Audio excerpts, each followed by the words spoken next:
Hello प्यारे बच्चों, स्वागत है अपने चैनल डीएमएस एजुकेशन चैनल पर। आशा करता हूं कि आप लोग स्वस्थ मस्त और अपने पढ़ाई में लगे होंगे। आज वो दिन आ गया है।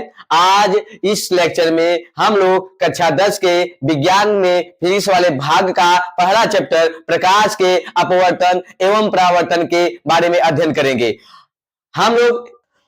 आइए हम लोग अपने पहले प्रश्न की तरफ बढ़ते हैं, जिसमें दिया है परावर्तन का नियम कितने होते हैं।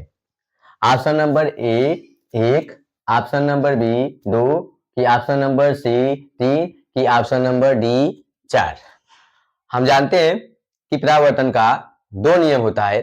पहला नियम क्या होता है कि आपतित किरण, परावर्तित किरण तथा अभिलंब तीनों एक ही समतल में होते हैं। और दूसरा नियम होता है आपतन कोण तथा परावर्तन कोण आपस में बराबर होते हैं। इसका मतलब इस प्रश्न में जो दिया गया है कि परावर्तन के कितने नियम होते हैं, तो हमने क्या बताया 2 नियम, इसलिए ऑप्शन नंबर बी सही होगा। क्वेश्चन नंबर 2 दिया है समतल दर्पण में प्रतिबिंब होता है, तो ऑप्शन नंबर ए वास्तविक, ऑप्शन नंबर बी आभासी, कि ऑप्शन नंबर सी उल्टा, कि ऑप्शन नंबर डी छोटा। इसमें पूछा है समतल दर्पण बारे में। तो समतल दर्पण का जो प्रतिबिंब बनता है वो हमेशा पार्श्व आभासी बनता है। पार्श्व मतलब होता है कि हमारे जो दायां वाला भाग है वो बाएं बने और बायां वाला भाग जो है दाएं बने, तो इसी को कहते हैं पार्श्व प्रतिबिंब। और इसलिए समतल दर्पण में जो प्रतिबिंब बनेगा वो हमेशा क्या बनेगा, पार्श्व आभासी बनता है। तो इसमें केवल आभासी दिया है, इसलिए इसमें ऑप्शन नंबर बी सही आंसर होगा। क्वेश्चन नंबर 3, प्रश्न नंबर 3 ये कह रहा है कि पार्श्व उलटना क्या है। ऑप्शन नंबर ए ऊपर नीचे उलटना, ऑप्शन नंबर बी बाएं दाएं उलटना, ऑप्शन नंबर सी बड़ा करना, कि ऑप्शन नंबर डी छोटा करना। अभी हमने क्वेश्चन नंबर दूसरे में यही बताया कि समतल दर्पण का जो प्रतिबिंब बनता है वो हमेशा पार्श्व आभासी बनता है। तो ये क्या दिया है कि पार्श्व उलटना ही मतलब होता है पार्श्व आभासी। तो पार्श्व आभासी क्या होता है, हमारे दाएं का बाएं तरफ बढ़ना और बाएं का दाएं तरफ बढ़ना ही क्या कहलाता है, पार्श्व आभासी प्रतिबिंब कहलाता है। तो इसमें जो ऑप्शन है ऑप्शन नंबर बी सही होगा।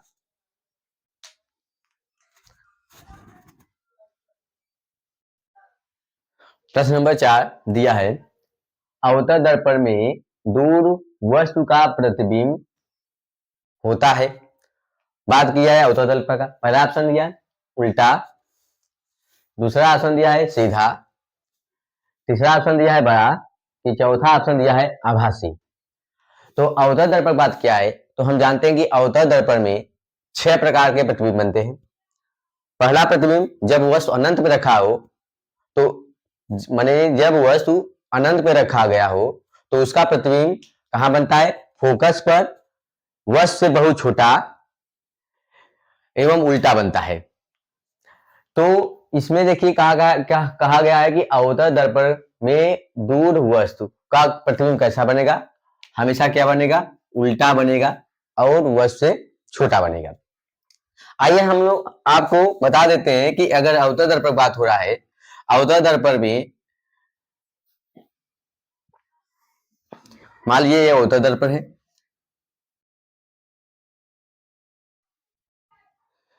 ये अवतल दर्पण का क्या कहलाएगा, वक्रता केंद्र।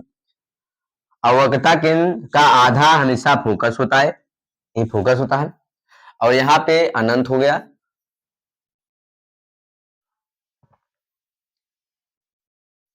अनंत हो गया। यदि वस्तु अनंत पे रखा गया होता है, माने अनंत पे रखा गया हो, तो जो प्रतिबिंब बनता है फोकस में बनता है वह से बहुत छोटा बनता है। यानी हम देखेंगे तो बिंदुदार बनता है। तो किताब में हमें दिया है किस प्रकार का, वस्तु से बहुत छोटा और वास्तविक उल्टा। तो यानी जब वस्तु अनंत में रखा गया हो तो कहां बनेगा, फोकस में बनेगा। दूसरे का कंडीशन पहला क्या दिया है, जब वस्तु अनंत अनंत पर हो तो प्रतिबिंब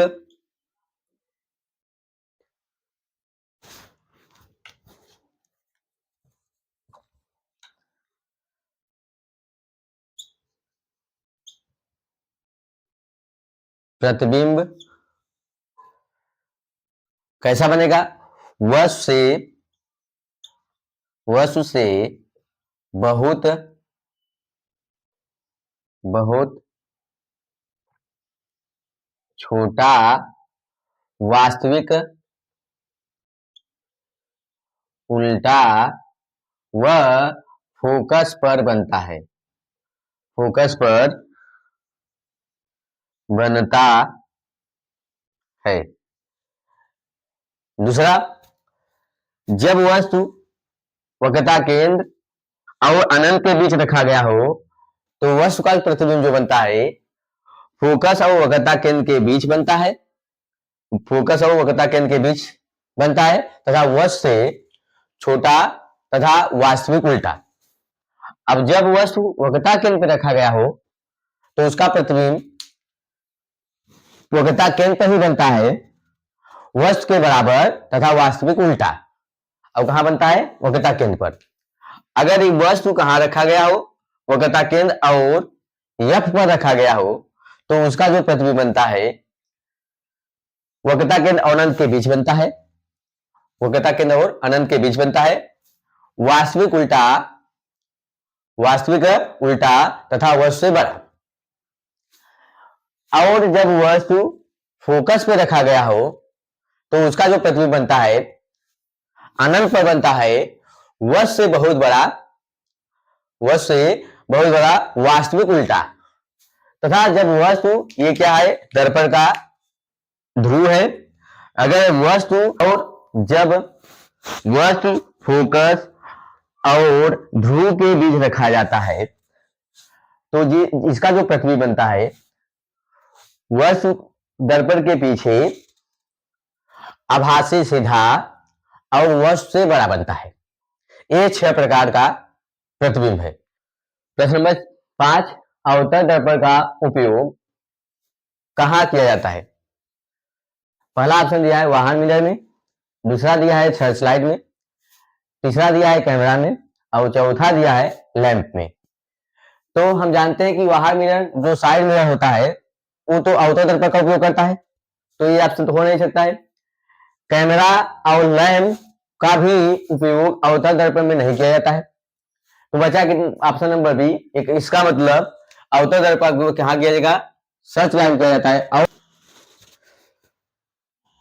प्रश्न नंबर 6 दिया है उत्तल दर्पण में प्रतिबिंब कहां बनता है? ऑप्शन नंबर ए वास्तविक, ऑप्शन नंबर बी आभासी, ऑप्शन नंबर सी बड़ा कि ऑप्शन नंबर डी उल्टा। जैसा कि मान लीजिए उत्तल दर्पण है,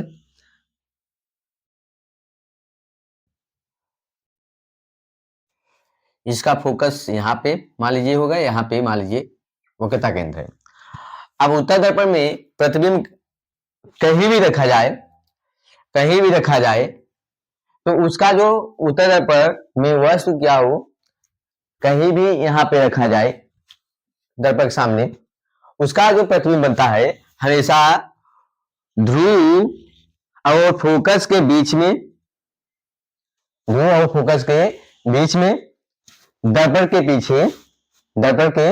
पीछे तथा वस्तु से बहुत छोटा आभासी बनता है। वस्तु से बहुत छोटा और आभासी बनता है, वस्तु से हमेशा छोटा बनता है। और हमारे माने इसका मतलब चाहे अनंत में रखा हो चाहे जहां भी रखा हो तो उसका जो प्रतिबिंब बनता है हमेशा कहां बनता है? दर्पण के पीछे आभासी सीधा बनता है। इसलिए इस ऑप्शन में जो है ऑप्शन नंबर बी सही आंसर होगा कि उत्तल दर्पण में वस्तु का प्रतिबिंब हमेशा दर्पण के पीछे आभासी सीधा व वस्तु से बहुत छोटा बनता है, यानी वस्तु से छोटा बनता है। देखिए प्रश्न नंबर 7 दिया है परावर्तित किरण का कोण किसके बराबर होता है? ऑप्शन नंबर ए आपतन कोण, ऑप्शन नंबर बी 90 अंश, ऑप्शन नंबर सी 45 अंश, कि ऑप्शन नंबर डी फोकस। यहां दिया है परावर्तित किरण। तो पहले हम लोग अपवर्तन के नियम में पढ़ चुके हैं, दो प्रकार का होता है।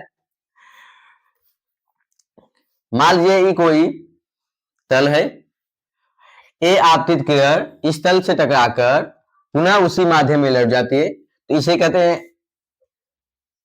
आपतित कोण किरण।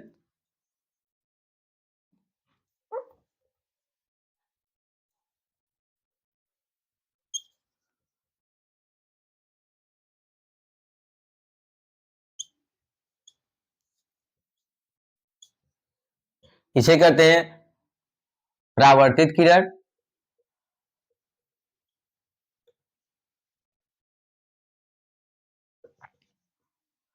और इस बिंदु से एक अभिलंब भी खींचा जाता है, तो ये क्या कहलाता है? अभिलंब।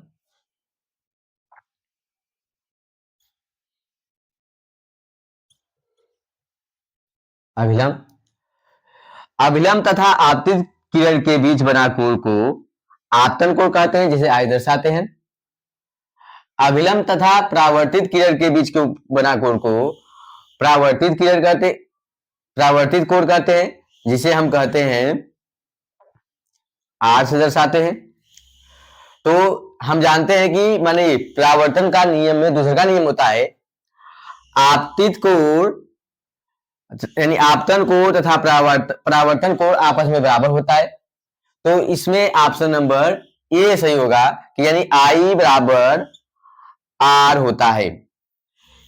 आई बराबर आर होता है मैंने परावर्तन के दूसरे नियम से, इसलिए इसमें ऑप्शन नंबर कौन सही होगा? ए सही होगा।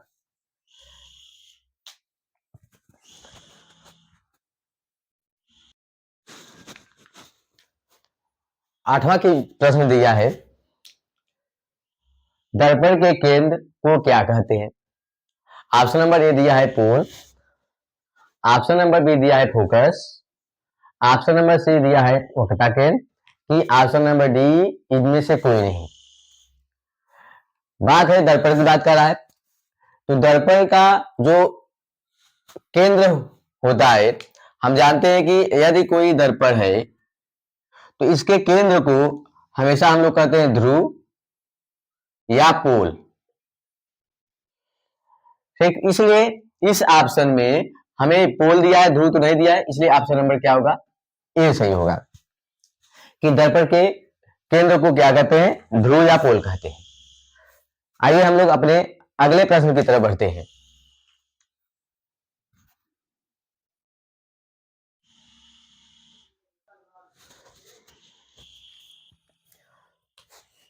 प्रश्न नंबर 8 दिया है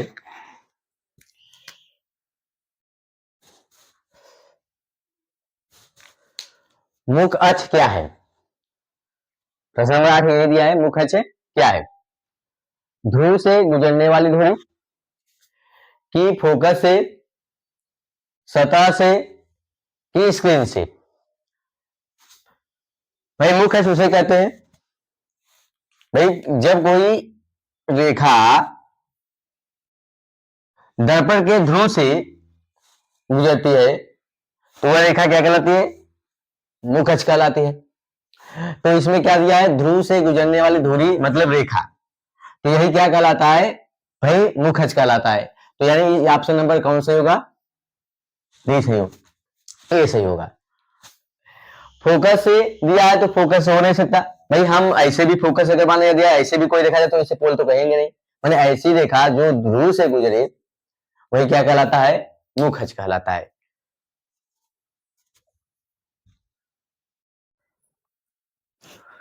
चलिए हम लोग 10वां क्वेश्चन देखते हैं।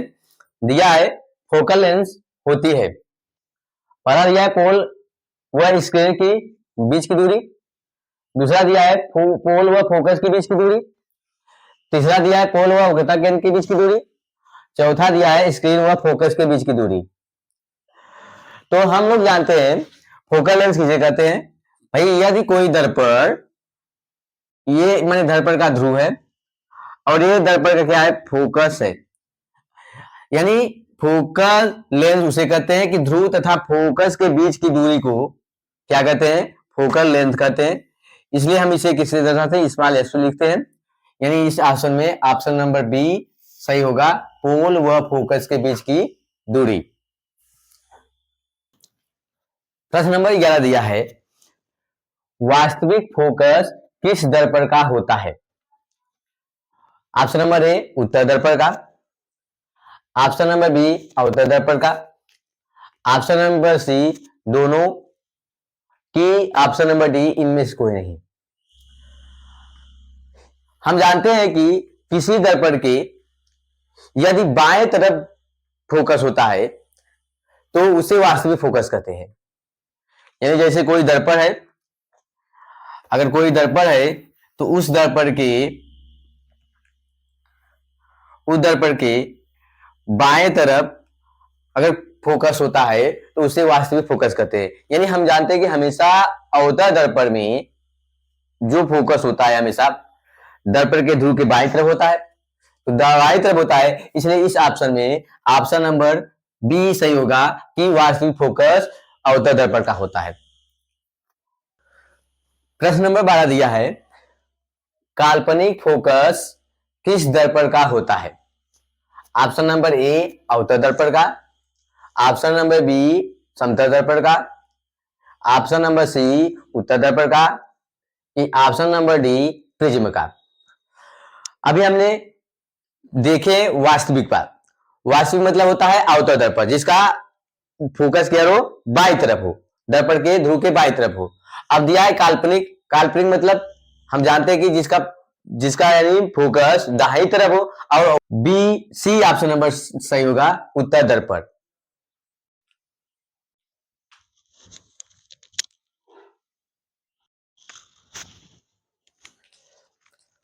प्रश्न नंबर 13 दिया है, दर्पण का सूत्र होता है। ऑप्शन नंबर दिया है 1/f बराबर 1/v plus 1/u। Option number B दिया है 1/f बराबर 1/v plus minus 1/u। Option number C दिया है v बराबर f into u. Option number D दिया है u इंटू v बराबर f। हम जानते हैं कि किसी भी दर्पण का सूत्र हमेशा होता है 1/f बराबर 1/v प्लस 1/u। इसलिए इस ऑप्शन में ऑप्शन नंबर ए सही है, दर्पण का सूत्र होता है 1/f बराबर 1/v प्लस 1/u। प्रश्न नंबर 14, समतल दर्पण का आवर्धन होता है।